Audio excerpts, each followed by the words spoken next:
नमस्कार, 5 के प्रहार में आपका बहुत स्वागत। मैं हूं आपके साथ अनुराग सक्सेना। देश के आम बजट 2026-27 का राजस्थान के सत्ता पक्ष ने जोरदार स्वागत किया है।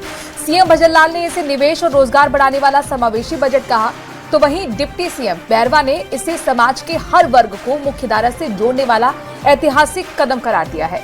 लेकिन विपक्ष अपने तीखे तेवरों के साथ बजट में राजस्थान का नाम न लेने के मुद्दे पर हमलावर है और इसी पर करेंगे आज चर्चा। लेकिन उससे पहले ये रिपोर्ट देख लीजिए।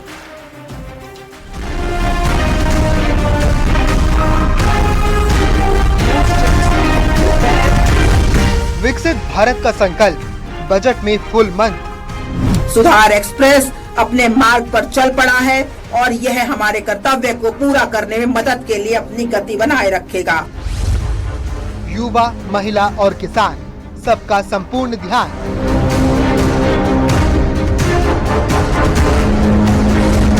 लोकल से ग्लोबल, भारत की ताकत का रोड मैप।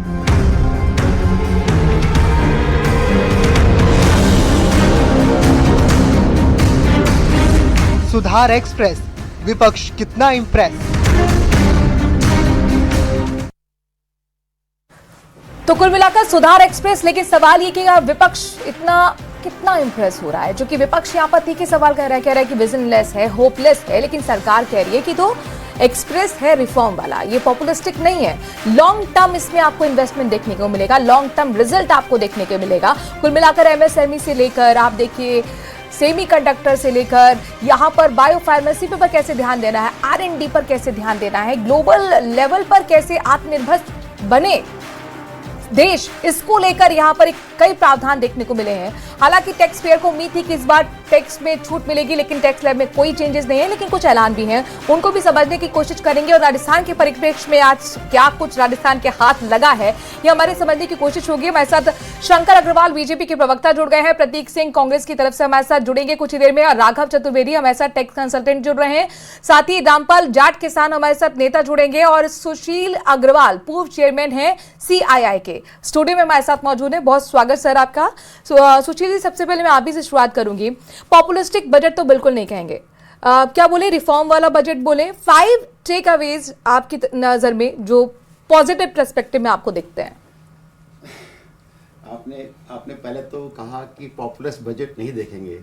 अगर जो मुझे नहीं दिख रहा है, मतलब जितना रिफॉर्म्स की यहाँ पर बात हो रही है। नहीं, ऑनेस्टली स्पीकिंग मैं स्टॉक मार्केट को इसका बैरोमीटर नहीं मानता डायरेक्टली। ये तो ऊपर नीचे चलता रहता है और मैं आपको वायदा करता हूँ अगले 2-3-4 दिन में देखेंगे ये रिकवरी हो जाएगा और ऊपर भी पॉजिटिव भी आ जाएगा। सबसे बड़ी बात यह है कि निर्मला मैम ने जिस प्रकार से आज एक बहुत ही बेहतरीन बजट दिया है, मैंने अपने लाइफ टाइम में इस प्रकार का बजट कभी भी नहीं देखा। उन्होंने इतने सारे सब्जेक्ट को टच किया है कि छोटी छोटी चीज, कोकोनट से लेकर के आप सोचिए कि सैंडलवुड से लेकर के आज के चाहे इको टूरिज्म हो, चाहे 20 लाख बच्चे युवा जो कंटेंट बनाते हैं उनके लिए हो, फैसिलिटीज हो, 10,000 करोड़ रुपए का इको MSME के लिए इकोसिस्टम हो। ये मुझे लगता नहीं कि कोई मेरे पास इतना बड़ा पर्चा है, मैं सोचता हूँ कि कहाँ से शुरू करूँ, कहाँ खत्म करूँ। इतनी सारी सौगातें पूरे देश को दी है। और मैं सबसे बड़ी बात बताना चाहता हूं आपको कि जिस प्रकार से हाई स्पीड कॉरिडोर बन रहे हैं, पता है एडवांटेज क्या होगा, जब कनेक्टिविटी बढ़ जाती है तो ट्रेड एंड कॉमर्स बढ़ जाता है, वो कर रहे हैं। साथ साथ में इसके साथ प्रॉपर्टी की वैल्यू, आप जहां जहां हाई स्पीड कॉरिडोर बन रहे हैं आप देखिए वहां पे दुगनी से ज्यादा हो जाएंगी आने वाले वक्त में। और दूसरे Tier 2, 3, 4 सिटीज के अंदर 5 लाख से जितने भी गांव शहर हैं वहां पर उनको हाई प्रायोरिटी पे लिया गया है, जहां पर कि उनको विकास किया जाएगा।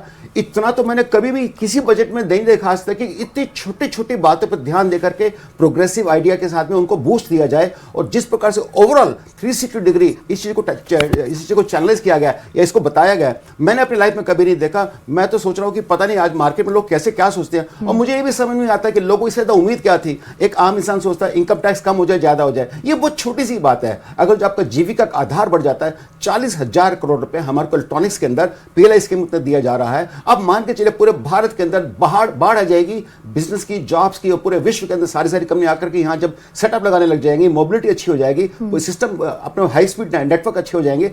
ऐसे में जितने लोग आज के गांव से शहर की तरफ आते हैं वो आना बंद कर देंगे अगले सालों में, क्योंकि उनको वहां पे बहुत अच्छा इकोसिस्टम मिलता है, रहने की बहुत अच्छी सुविधा भी है, परिवार के साथ भी रह सकते हैं, और मोबिलिटी होने के कारण कामों भी मिलेगा और काम करने का बहुत अच्छा मौका वहां पे उनको मिलेगा। लोग वहां पे जाके इंडस्ट्री सेट कर रहे हैं। तो मेरे को लगता है कि मेरे को कहीं कोई कमी नजर नहीं आती। अगर अच्छा, आपको कमी कहीं नजर ही ही नहीं आ रही, मतलब आपको लगता नहीं कि कुछ ऐसी उम्मीद थी, वहां पे थोड़ी कसक रह गई, मतलब कुछ भी नहीं, आप 10 आउट ऑफ 10 दे रहे हैं। एब्सोल्युटली, मैं नंबर की तरफ कभी जाता नहीं हूं। मैं पता क्या सोचता हूं मनु जी, कि अल्टीमेटली एक भारतीय नागरिक क्या चाहेगा कि मेरे देश में क्या सुख सुविधा बढ़ रही है, क्या हमारे लॉ एंड ऑर्डर सिचुएशन अच्छी है, क्या हम एक्सटर्नल, आप देखिए इंटरेस्टिंग बात देखिएगा, हमारा करंट अकाउंट डेफिसिट जो पहले माइनस में होता था वो जीरो हो गया।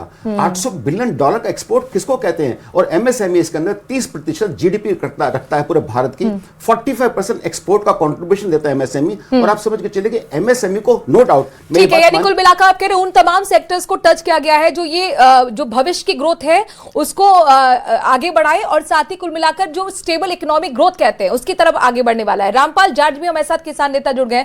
रामपाल जी, आपका भी बहुत स्वागत। राघव चतुर्वेदी जी, आपके पास आते हुए, चूंकि आप टैक्स कंसल्टेंट हैं, पिछली बार तो हमने देखा था कि काफी अच्छी रिबेट टैक्स में मिली थी, लेकिन इस बार सैलरीड क्लास को कुछ खास नहीं मिला है। जो ऐलान हुए हैं उसमें क्या कुछ बेहतर आपको दिखता है बजट में? नमस्कार मैम, धन्यवाद। मैं वही बताना चाह रहा हूं कि बड़ी चीजें बार बार नहीं होती, बड़ी चीजें समय के अंतराल में भले ही हों लेकिन कम होती हैं, और इसमें कोई भी, सुनील सर बहुत उत्साहित हैं, सीनियर हैं, लेकिन बड़ा आश्चर्य हो रहा है कि मैं और ये एक ही बजट देख रहे थे आज, या अलग अलग बजट हम दोनों देख रहे थे, या क्योंकि कारण ये है कि इतना छोटी छोटी चीजें सर कह रहे हैं कि ध्यान दिया गया है। अक्सर छोटी छोटी चीजें तब परोसी जाती हैं जब आपके पास परोसने के लिए कुछ बड़ा आइटम नहीं होता है। रही बात बजट की अमाउंट की, तो बजट हर बार एक प्रोग्रेसिव नेशन का बढ़ना ही है, तो उसमें हर हेड को एक प्रॉपर एलोकेशन मिलना ही है, लेकिन कुछ भी ऐसा बहुत ज्यादा नहीं था कि जिसको देखकर कोई भी वर्ग जो है वो अति उत्साही हो। रही बात एमएसएमई की, तो आज सर भी इस बात से सहमत करेंगे कि हर व्यक्ति एमएसएमई है, क्योंकि शुरू से लेकर अंत तक जितनी बड़ी एमएसएमई की डेफिनेशन है, हर एंटरप्राइजेस उसमें एमएसएमई है, लेकिन क्या एमएसएमई को वाकई स्किलिंग मिल पा रही है, क्या स्किल सेंटर्स जो डिस्ट्रिक्ट हेडक्वार्टर्स पर चल रहे हैं वो वाकई स्किल प्रोवाइड करवा रहे हैं? तो ऐसा नहीं है, चीजें बहुत बेहतर हो सकती थी। मैं ये भी मान रहा हूं कि बहुत ज्यादा उम्मीद नहीं रखनी चाहिए थी लोगों को। जैसा मनु जी आप ही के साथ हमने प्रोग्राम किया था कि 12 लाख रुपए कर देना 7 लाख से सीधा, अपने आप में एक बहुत बड़ा शिफ्ट था जो सरकार पिछली बार कर चुकी है। 22 सितंबर 2025 को नवरात्रि के प्रथम स्थापना दिवस के दिन जीएसटी में बड़े रिफॉर्म्स हो चुके थे। राघव जी, आपको मिलाकर कह रहे हैं कि मौजूदा वक्त में उन सेक्टर्स को टच करने की कोशिश वित्त मंत्री की रही है जो ग्लोबल लेवल पर आत्मनिर्भर भारत की तरफ आगे बढ़ाने में मदद करें, क्योंकि जिस तरह से जियोपॉलिटिकल में एक तरीके से उठापटक चल रही है। अच्छा, शंकर अग्रवाल जी के पास मैं आप जाना चाहूंगी। शंकर जी, सब कह रहे हैं कि फ्यूचरिस्टिक है, आप लोगों की तरफ से कहा जा रहा है कि ऐतिहासिक है, बहुत सारी चीजें हैं वो दिख भी रही है कि लॉन्ग टर्म वो रिजल्ट देंगी, लेकिन यहां पर विपक्ष कह रहा है कि आम आदमी को जो उम्मीद थी ना वो नहीं मिला। इसमें उम्मीद थी ये नहीं बताएंगे, आप रोड अच्छी चाहोगे लेकिन टोल नहीं देंगे, लेकिन आप स्वास्थ्य और बिजली पानी चाहोगे लेकिन उसका पैसा नहीं देंगे, तो ये सब चीज़ें नहीं चलेगी। आप इस बजट को इस रूप में देखिए कि आपके पास में आज की तारीख में आर्थिक सुधार जो चल रहे थे उसको कंटिन्यू मेंटेन रखा है। आज हमारी जीडीपी ग्रोथ बढ़ करके आई है, आज हमारा फिस्कल डेफिसिट थोड़ा कंट्रोल में आया है, थोड़ा सा नीचे भी आया है, और उसके कारण से हमें जो विदेशों से लोन लेते हैं वो लोन कम लेने पड़ रहे हैं। आज जो बजट के अंदर फोकस किया गया है, हेल्थ के ऊपर फोकस किया गया है, हेल्थ का 6% बजट बढ़ाया है, और 40,000 करोड़ रुपए का बायो फार्मा का एक अलॉटमेंट किया है। फिर एमएसएमई को पूरा फोकस किया है उन्होंने। एमएसएमई पर मैंने जो कल लिखा था उसमें लिखा था कि 25 लाख लोगों को रोजगार मिला है, पर आज जब आंकड़ा आया उसमें 29 पॉइंट समथिंग, तो यानी एमएसएमई के कारण से भी लोगों को रोजगार मिल रहा है। और फिर जहां तक जितने संसाधन हैं उन संसाधनों का उपयोग वित्त मंत्री उसी हिसाब से ही करना पड़ेगा। हम अपन सब चीजें, सुरक्षा भी चाहेंगे, सीमा के ऊपर हमारी सेना भी चाहेंगे, लेकिन उनको कोई पैसा नहीं देंगे, सुविधा नहीं देंगे, तो फिर ये बातें नहीं चलेगी ना। इसलिए आप तो ये देख लें कि इस पूरे बजट के अंदर 1 रुपए का भी आम आदमी पर कोई टैक्स लगाया है क्या? कोई टैक्स लगाए बिना, और बल्कि उससे सुधार करके, जैसे मान लो हमारे इनकम टैक्स में था कि 20% पैसा जमा कराना पड़ेगा कोर अपील के लिए, तो उसका 10% कर दिया है। उसमें टीसीएस में भी कमी की है। और फिर ये जो फॉरेन से जो पैसा, जो जिनका कोई प्रॉपर्टी की गलत इंफॉर्मेशन चली गई है, उसके अंदर जो है सजा का या ये प्रावधान था, वो सारे प्रावधान कम किए गए। प्रतीक जी, यहाँ पर शंकर जी कह रहे हैं कि अरे डायरेक्ट थाली के अंदर 10 रुपए थोड़ी रख दिया जाएगा। ईज ऑफ लिविंग और ईज ऑफ डूइंग पे फोकस है सरकार का, फिर आपको क्यों लग रहा है कि विजनलेस है? मनु जी, अदम गोंडवी जी का एक शेर है कि सरकार की फाइलों में गांव का मौसम गुलाबी है, मगर ये आंकड़े झूठे हैं, ये दावा किताबी है।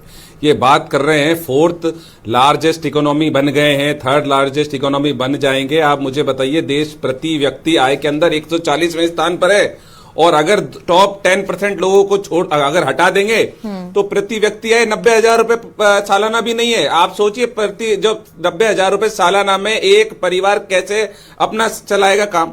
दूसरी बात ये कह रहे थे कि लोन नहीं लेना पड़ेगा हमें, पता नहीं कहां से लोन। 2014 में 55 लाख करोड़ रुपए था, 225 लाख करोड़ रुपए हो गया है, और बढ़ोतरी हुई है 225% की। फिर ये कह रहे हैं लोन नहीं लेना पड़ेगा। और प्रति व्यक्ति कर्ज मार्च 2023 में 3,90,000 रुपए प्रति व्यक्ति था, मार्च 2023 में। मार्च 2025 आते आते 4,80,000 रुपए प्रति व्यक्ति आपने कर्जा कर दिया। घरेलू बचत जो थी हमारी जीडीपी की, वो 2013-14 के अंदर थी 32.1%, वो घट करके 23-24 में रह गई है जीडीपी की 18%। विदेशी निवेश लगातार घटता जा रहा है, जो जुलाई के अंदर $6.9 बिलियन था, वो नवंबर में मात्र रह गया है 9,730 करोड़ रुपए, मतलब $1.1 बिलियन। और हमारे जो यहाँ के व्यापारी हैं, उन्होंने पिछले साल तो 1 लाख करोड़ रुपए का विदेश में निवेश किया था, और इस पिछली साल किया 2 लाख करोड़ रुपए का निवेश। तो ना तो जो विदेशी जो निवेशक है वो हिंदुस्तान में निवेश कर रहे हैं, ना जो भारत के जो व्यापारी हैं वो हिंदुस्तान में निवेश कर रहे हैं। फिर इन्होंने बात की थी एमएसएमई की। एमएसएमई पे जो अभी जो आर्थिक सर्वेक्षण आया था, उसके अंदर कहा है कि जीडीपी का जो हिस्सा है वो 12.8% है मैन्युफैक्चरिंग सेक्टर का, जो पिछली यूपीए की सरकार में 15.4 था। तो आप मेक इन इंडिया लिया है, मेड इन इंडिया लिया है, फिर और 2-10-20 चीजें और लिया है, और मैन्युफैक्चरिंग ग्रोथ भी कम होती जा रही है। हमारा जो व्यापारिक घाटा है, व्यापारिक घाटा की अगर मैं बात करूंगा तो वो बहुत ज्यादा है। 32 लाख करोड़ रुपए का हमारा व्यापारिक घाटा है, जो विदेशों से फिस्कल डेफिसिट पे काफी बेहतर काम किया गया है। करेंटली 4.4 है, और इस बार का जो लक्ष्य है वो और भी कम 4.3। मैं बता देता हूँ, रुको एक शंकर जी जवाब दीजिएगा, उसके बाद मैं किसान नेता के पास जाऊँ। हाँ, मैं 5 सेकंड और लूंगा। ये कह रहे थे व्यापार घाटा, मैं बता देता हूँ। कुल निर्यात जो है वो है 37 लाख करोड़ रुपए का, कुल आयात जो है वो 61 लाख करोड़ रुपए का, तो कुल व्यापार है 24 लाख करोड़ रुपए का हमको व्यापारिक घाटा है। ये कह रहे हैं गलत आंकड़े। और ये आर्थिक सर्वेक्षण क्या है, अगर इनको आर्थिक सर्वेक्षण पढ़ के आते तो पता लग जाता। ये आर्थिक सर्वेक्षण के अंदर बताया गया है। और जो नीतियां लाई जाती हैं, आपको याद होगा, एक पीएम इंटर्नशिप योजना लेकर आए थे पिछले बजट के अंदर, उसका हाल क्या है? 1 करोड़ लोगों को 5 साल में आपको ट्रेनिंग देनी थी, मतलब 20 लाख सालाना, और उनको ट्रेनिंग देने के बाद जॉब देनी थी। उसके हाल देखिए, आवेदन हुए 6.25 लाख लोगों ने आवेदन किए। इंटर्नशिप जो ऑफर हुई वो 82,000 को हुई। इंटर्नशिप स्वीकार की वो 28,000 लोगों ने। इंटर्नशिप में शामिल हुए वो थे 8,700, और नौकरी मिली 97। 20 लाख लोगों को नौकरी देनी थी, 97 मिले। ई श्रम पोर्टल पे 31 लाख लोगों ने रजिस्टर्ड कर रखा है। शंकर जी जवाब दीजिए, चिंता हमेशा बजट जब भी आता है, आने वाला होता है तो रोजगार सृजन पर ही होता है, तो उसी पर वो सवाल कर रहे हैं। देखिए, रोजगार सृजन की जहाँ तक बात है, आप ये देख लीजिए कि इंफ्रास्ट्रक्चर के ऊपर पिछले साल तक 2.63 लाख करोड़ रुपए से चालू किया था, पिछले साल तक 11.21 लाख करोड़ रुपया खर्च हो चुका, और इस बार 17.1 लाख करोड़ रुपए का प्रावधान किया गया है। तो वो क्या, जो सारे रोड्स और ये जो सारे हवाई अड्डे और ये क्या नाम, शंकर जी, लेकिन सवाल ये होता है कि इस स्टेट में इतना एलोकेट कर दिया, लेकिन मंत्रालय उतना एक्सपेंडिचर कर भी नहीं पाते। ये भी एक क्वेश्चन हर मंत्रालय से पूछा जाता है। अच्छा, बहुत देर से इंतजार भी कर रहे हैं रामपाल जाट जी, मैं आऊंगी सर आपके पास, सबको मौका देना है। अभी बहुत देर से रामपाल जाट जी इंतजार कर रहे हैं। 11.5 लाख करोड़ रुपया, पिछली बार 11.5 लाख करोड़ रुपया उसके ऊपर इंफ्रास्ट्रक्चर पर खर्चे का किया था, 11.21 खर्च हो चुका है। इस बार और ज्यादा होने वाला है। इंफ्रास्ट्रक्चर पे हमेशा से बीजेपी सरकार का रहा है फोकस, इसमें कोई वो नहीं है। वाजपेयी सरकार और मोदी सरकार का रोजगार तो जाता ही है ना। हाँ, ठीक है सर। रामपाल जी सर, किसानों की बात करना बेहद जरूरी हो जाता है। उसके बाद में राजस्थान के मुद्दे पर भी आऊंगी कि राजस्थान को क्या मिला, जो कि ऊंची दुकान फीके पकवान कह रहे हैं पूर्व मुख्यमंत्री अशोक गहलोत। अच्छा रामपाल जी, किसानों को लेकर जो उम्मीद यहाँ पर बांधी गई थी बजट में, क्या वो आपको पूरी होती हुई दिखी गई है? इस बजट से किसानों को आशा थी, जो अभी वैश्विक स्तर पर उथल पुथल है, जो अस्थिरता है, उसको देखते हुए आत्मनिर्भर भारत, स्वाभिमानी भारत, और एक हमने स्लोगन दिया ऋण मुक्त किसान, समृद्ध हिंदुस्तान। इस दिशा में तो बजट एक कदम भी आगे नहीं चला। किसानों के यदि आय की बात करें तो अभी 9,000 पर अटकी हुई है 2018-19 का सर्वेक्षण के अनुसार। ये तो तब स्थिति है जबकि 2015-16 के बजट में 2022 तक किसानों की आय दोगुनी करने की बजट में घोषणा की गई थी। घोषणा का क्या हुआ? वो सपना ही रह गया किसानों का। और इस बार तो और भी गजब कर दिया उन्होंने कि किसान, कृषि, गांव ये बजट के केंद्र में है ही नहीं। तो केंद्र बिंदु होना चाहिए था ये। यदि केंद्र बिंदु होता तो सबसे बड़ा लाभ मिलता है ग्रामोद्योग को। यदि सरकार फोकस करती बजट में तो युवा जो आज तनाव में है, उनके परिजन चिंतित है, रोजगार कारण उनको रोजगार मिलता। एक गांव में 10 उद्योग हो तो 100 परिवारों को रोजगार मिलता है। वो सारे उद्योग नष्ट कर दिए, उनको पुनर्स्थापना कोई बात नहीं है। औद्योगिक क्षेत्र बना दिए शहरों के आसपास जी। अरे भाई, हर गांव को औद्योगिक क्षेत्र बनाओ, इस बजट में नहीं है। हाँ। तो किसान आय हो, किसान का स्वाभिमान हो, किसान की ग्रोथ हो। ठीक है रामपाल जी, आपका पॉइंट समझ में आ गया। चिंता है सुशील जी, आप लगातार डिकोड कर रहे हैं आसान शब्दों में हमारे साथ अलग अलग नेटवर्क पे जाकर पैनल में कि किस तरीके का आम बजट है, आम लोगों की उम्मीदों पर खरा उतरा नहीं उतरा। अब किसानों की भी अपनी चिंता है। रामपाल जी कह रहे हैं कि पहले से ही कह रहे थे आप लोग दोगुनी होगी, अब एक बार फिर लक्ष्य रख दिया गया है कि किसानों की आय बढ़ाई जाएगी, लेकिन वो दिख नहीं रहा है। क्या किसानों के लिए कुछ खास ऐलान इसमें आपको दिखे? मैं मानता हूं कि भी जो आज की डेट में माननीय प्रधानमंत्री जी, माननीय फाइनेंस मिनिस्टर जी ने जो कहा कि बेटर क्रॉप्स, जो भी चाहे बेशक से काजू हो, बादाम हो, इस तरह की बहुत सारी चीज़ों के ऊपर जो वैल्यूएबल क्रॉप्स है उसको बहुत बड़ा एम्फेसिस दिया है। साथ साथ में कोकोनट के ऊपर बहुत बड़ा एम्फेसिस दिया, चंदन पे भी दिया। यस एब्सोल्युटली, चंदन पे दिया, बहुत सारी चीज़ों पे। ये सब चीज़ें पहले कभी नहीं देखी थी। और जो मेरे एक मित्र ने मेरे को अभी आंकड़ा बताया कि एक्सपोर्ट इंपोर्ट के बारे में, मैं ये बात क्लैरिफाई करना चाहता हूँ, कुछ गलती है समझने में। आप बेचना चाहो तो वापस डेटा चेक कर सकते हैं। Current account deficit export versus import में हम इस समय नील चल रहे हैं, यानी कि ना हमारा डेफिसिट है। पहले जो जबरदस्त डेफिसिट था, जो आपने आंकड़ा दिया, उसको वापस रीचेक कर लीजिए, कुछ गलती है उसके अंदर। और दूसरी बात यह कि आप देखिए फिस्कल डेफिसिट कर लेना, ये मैं आपको फाइनेंशियल उसका जो बता रहा हूं, जो भी दिया था, कोई बात नहीं। मैं देखिए ऐसा ना, मैं तो आपसे एक सिंपल मेरे भाई मैं आपसे एक बात कहूंगा, करंट अकाउंट डेफिसिट चेक कर लीजिए, बस इतना ही कर लीजिएगा। करंट अकाउंट डेफिसिट का मतलब ये होता है export versus import. Current account deficit क्यों करूं? व्यापारी घाटा से चेक भी करूं मैं? नहीं सर प्लीज देखिए क्या होता है ना, आपको बाना जाना जरूरी है कि हमने एक्सपोर्ट कितना कि इंपोर्ट कितना, उसमें डेफिसिट कितना। हमारा डेफिसिट नील है।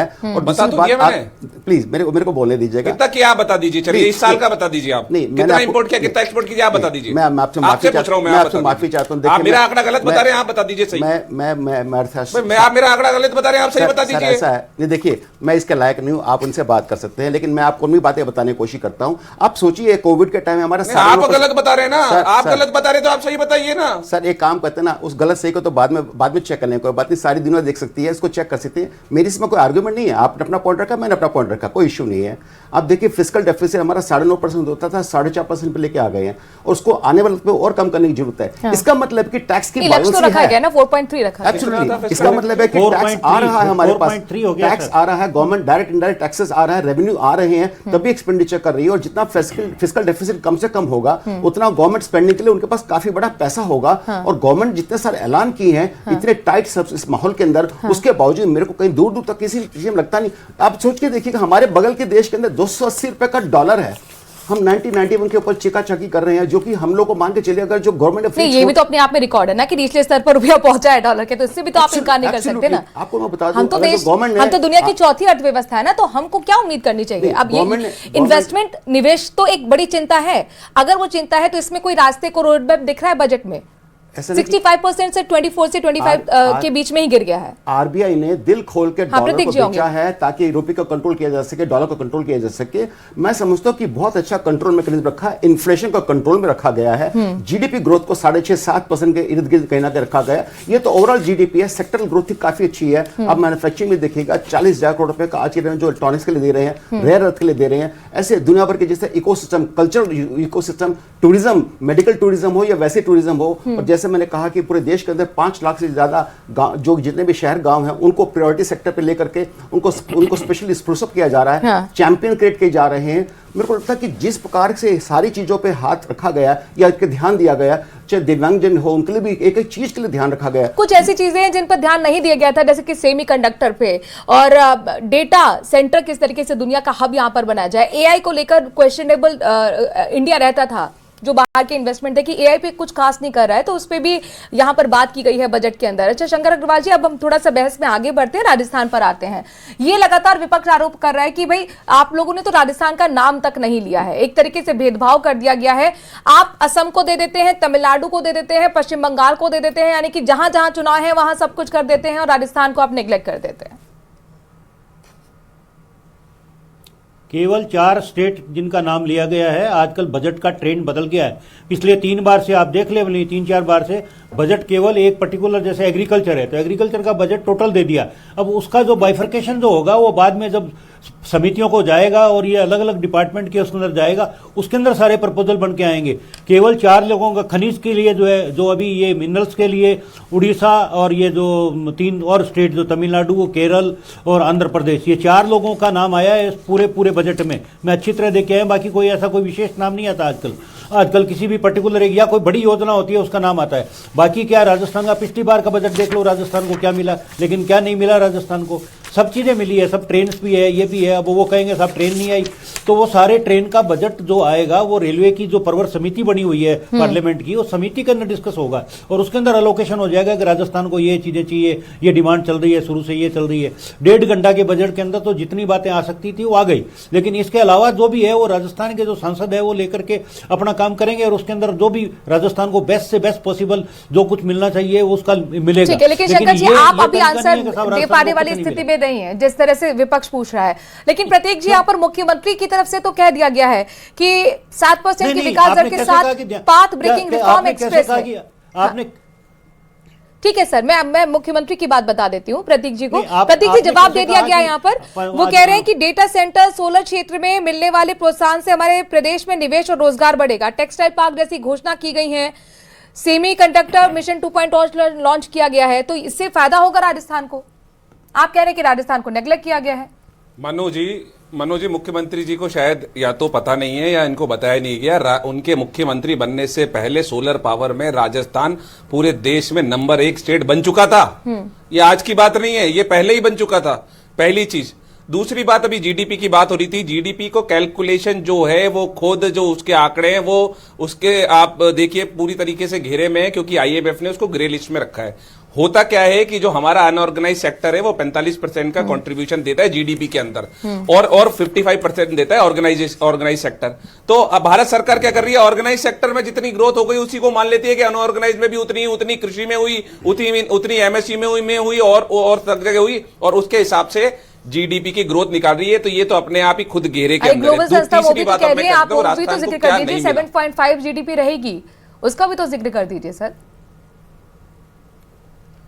अच्छा चलिए, मैं उसका थोड़ा सा और आगे जिक्र कर देता हूं कि भारत में निवेश की बात कर लेता हूं। चलिए, अगर जीडीपी पे अगर विदेशियों को और देश की नहीं मैं बता देता हूं ना, निवेश हमारा कितना 200 आप जो $6.9 बिलियन था जुलाई के अंदर, वो $1.1 बिलियन रह गया है।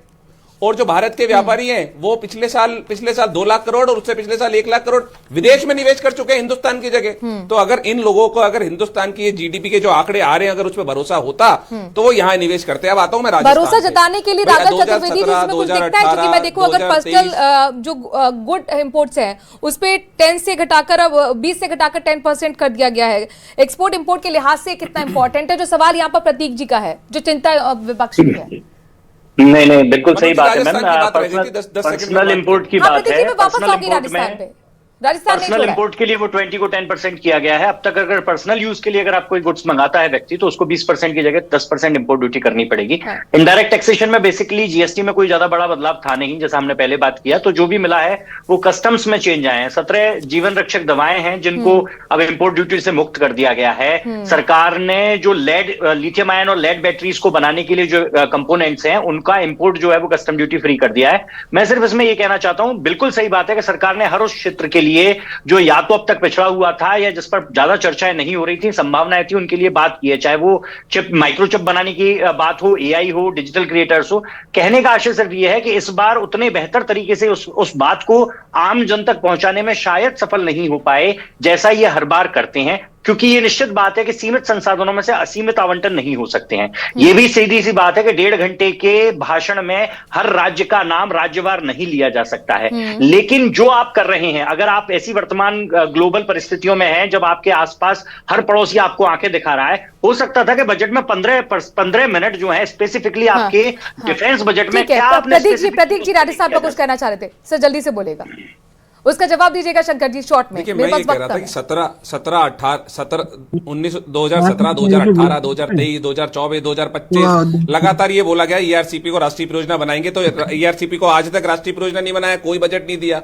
उसके बाद में जयपुर में पिछले दिनों सर्वे आया है कि जयपुर का जो ट्रैफिक है वो वर्स्ट कंडीशन पे पहुंच चुका है, तो जयपुर मेट्रो को 1 रुपया नहीं दिया गया। तो आप क्या बात कर रहे हैं कि जयपुर को कोई पैसा दिया गया? भैया, केंद्र सरकार सिर्फ क्या करती है, लेने का काम कर रही है, देने का काम कुछ नहीं कर रही है। अब मुख्यमंत्री जी को तो कोई पर्ची तो पढ़नी थी, तो आज वो वाली पर्ची पढ़ दी कि हमको सब कुछ मिल गया, लेकिन मिला कुछ भी नहीं है। आज भी 2 साल की सरकार के बाद ईआरसीपी को सेंट्रल परियोजना बनाने का जो बाट है, वो वहां के लोग डोटा सर अभी यही सवाल पूछ रहे हैं, शॉर्ट में जवाब दीजिएगा सर।